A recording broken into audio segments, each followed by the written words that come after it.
So dear students, in this video I will be discussing two questions, question number 13 and 14 of miscellaneous exercise chapter 6, class 11th maths NCERT. See first question number 13. Question is like this: how many liters of water will have to be added to 1125 liters of the 45% solution of acid? 45% you can write here solution of acid, so that the resulting mixture will contain more than 25% but less than 30% acid content. तो first understand the question. यहाँ पर आपके पास क्या है? Suppose ये दो containers आपके पास है. One is containing 45% solution of acid, other is containing water. तो फर्स्ट वाले सोल्यूशन को आपको डाइल्यूट करना है. इसमें कितना एसिड है ये आपको पता होना चाहिए. 45% ऑफ कितना है इसका वॉल्यूम 1125 लीटर. तो आपको कितना वाटर आपको मिलाना, मान लिया x लीटर ऑफ वाटर मिलाते हैं, x litre of water is required. तो 45% ऑफ 1125 ये आपका हो गया. कितना एसिड कंटेंट इस सॉल्यूशन में है 45% सॉल्यूशन में. इसमें वाटर ऐड किया जाएगा तो ये डाइल्यूट हो जाएगा, जिससे कि इसका एसिड कंटेंट 25% से 30% के बीच में रह जाए. तो पहले क्या निकालेंगे आप?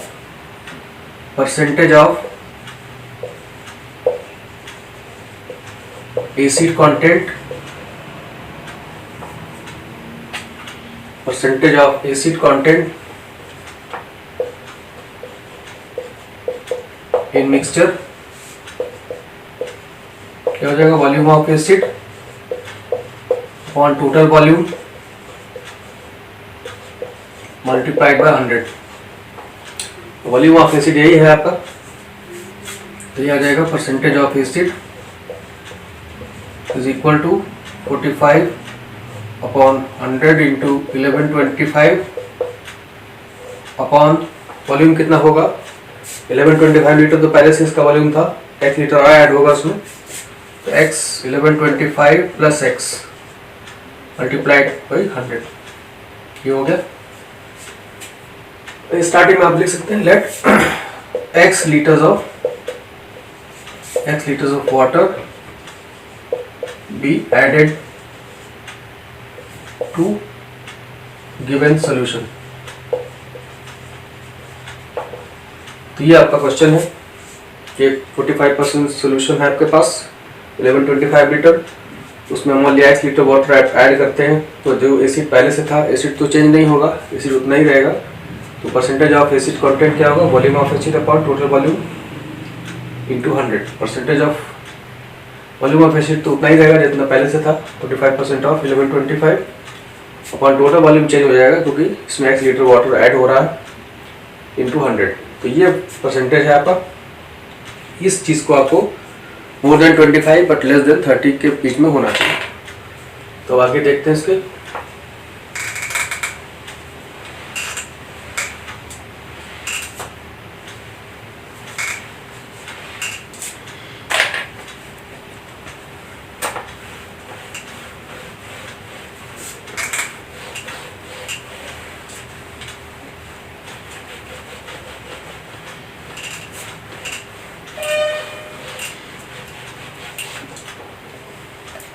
So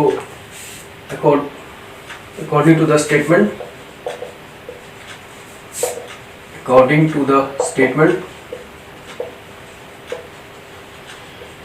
ये जो क्वांटिटी है ये आपकी 45 into 1125 upon 100 upon 1125 plus x into 100 less than 30 more than 25 ये होगा आपका. अब इसको आपको सॉल्व करना है. यहाँ पर आप देख सकते हैं this 100 will cancel this 100.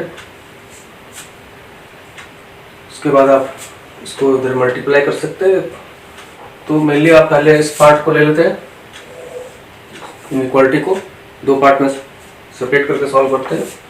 Consider 25 less than 45 into 1125 upon 1125 plus x.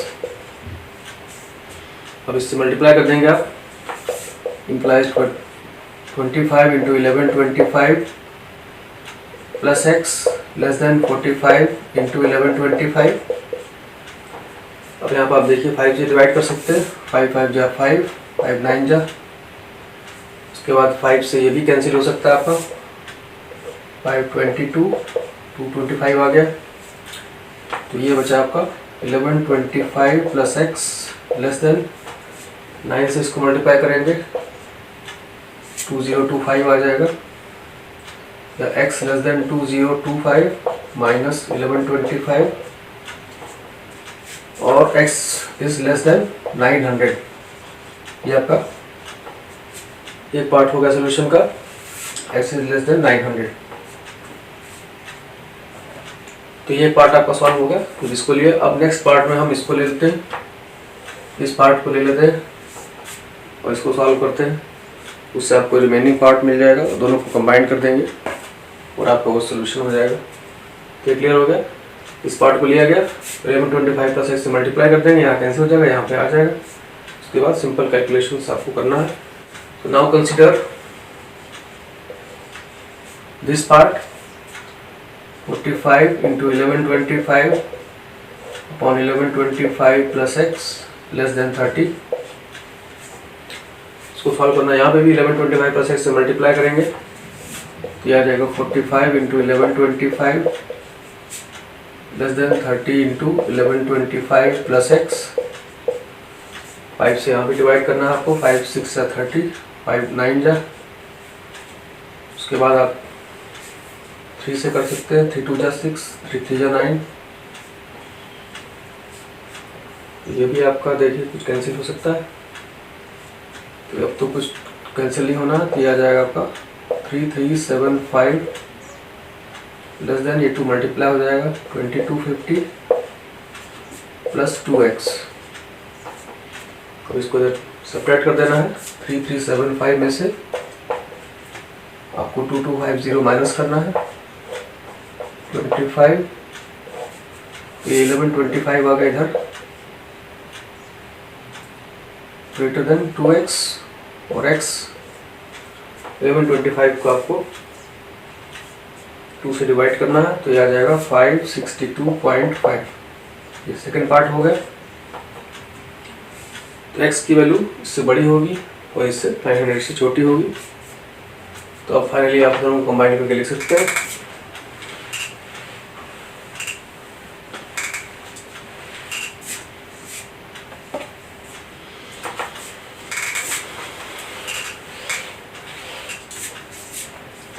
So combining 1 and 2,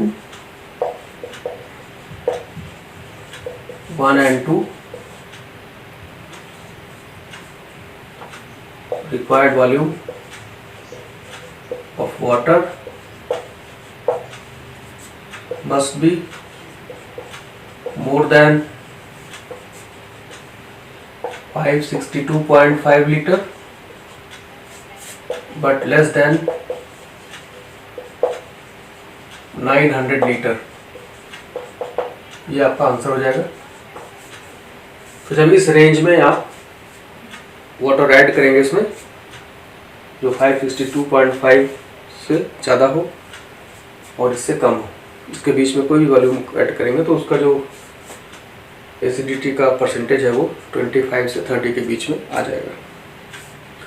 इस तरह से इस क्वेश्चन को आपको कंप्लीट करना है, परसेंटेज ऑफ एसिड निकाल करके फिर उसको जो इनइक्वालिटी बनेगी इसको आपको 2 पार्ट में करके सॉल्व कर लेना। See the question first. IQ of a person. IQ of a person is given by the formula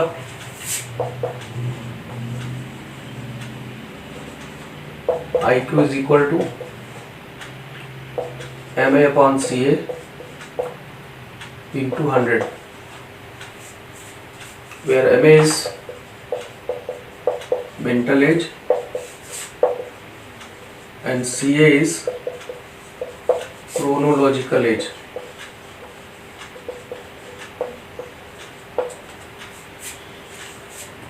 So if IQ is between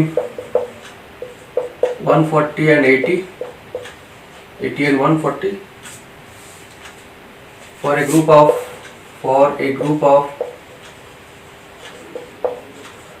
12-year-old children,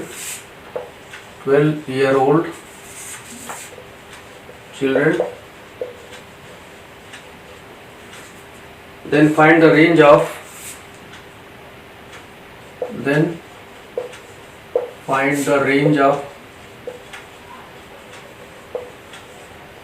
mental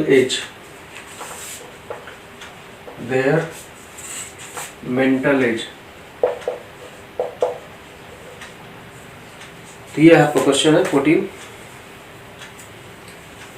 कि IQ का फॉर्मूला ये होता है MA/CA × 100।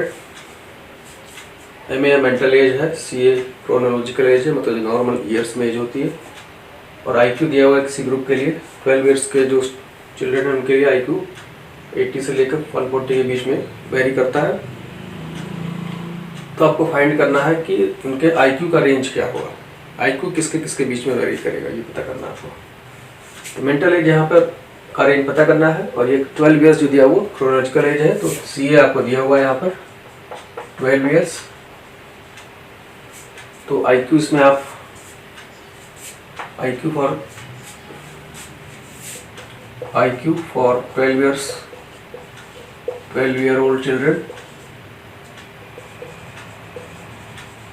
कितना हो जाएगा, MA/12 × 100, ये हो गया IQ। और ये वैल्यू आपकी 80 से 140 के बीच में है। तो अब आपको इस वैल्यू को 80 से 40 के बीच में लिख करके सॉल्व कर लेना है। इस तरह से बाय गिवन स्टेटमेंट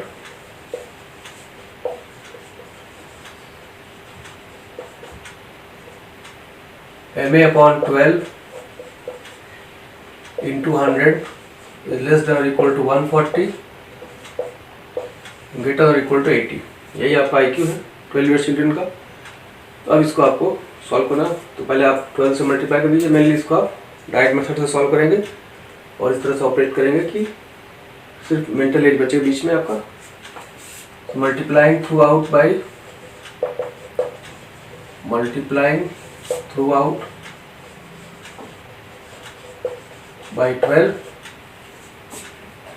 12 से मल्टीप्लाई कर देंगे इसको।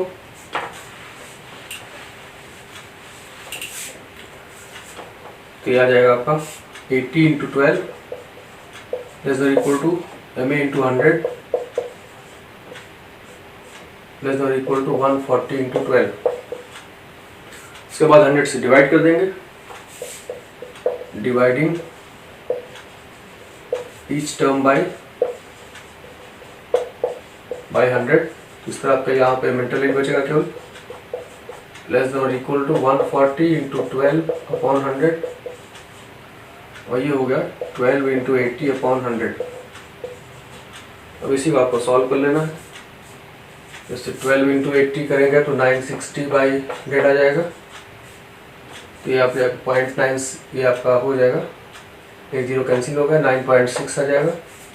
तो यहाँ पे 9.6 आ जाएगा। और इस साइड में आपका करेंगे 14 × 2 12 मल्टीप्लाई करेंगे तो 14 × 2 = 28, 14 × 1 = 14 and 2 16।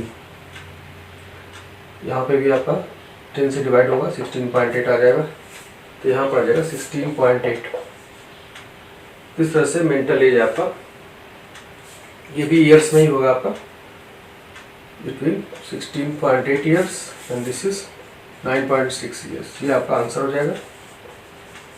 12 ईयर्स ग्रुप का जो अगर IQ आपका 80 से 140 के बीच में है तो उनका जो मेंटल एज होगा, मेंटल एज 9.6 ईयर भी हो सकता है, जो वीक स्टूडेंट होंगे, जो मेंटली वीक होंगे, और हाईएस्ट वैल्यू 16.8 ईयर्स तक हो सकती है मेंटल एज की। तो ये रेंज होगा आपका मेंटल एज का उस ग्रुप के लिए। So that's all in this video.